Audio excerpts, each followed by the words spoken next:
Sa lalawigan ng Capiz, pinasinayaan ng isang bagong gusaling sambahan na Iglesia ni Cristo. May report si Nathaniel Flores.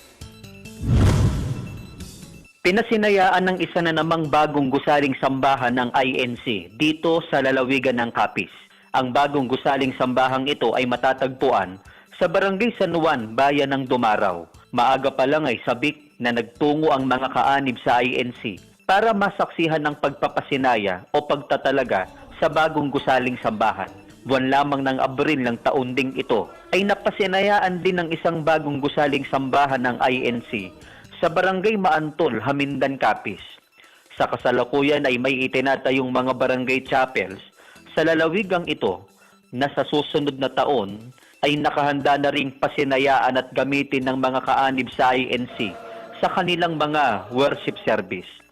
Labis ang kagalakan at pagpapasalamat ng mga kaanib ng INC sa barangay na ito dahil kahit na sila ay nasa malayong lugar, sa pamamagitan ng executive minister nito, ang Ka Eduardo Manalo, ay patuloy na naipagmamalasakit ang kanilang mga paglilingkod sa Diyos.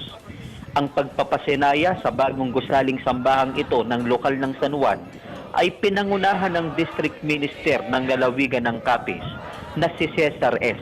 Almedina.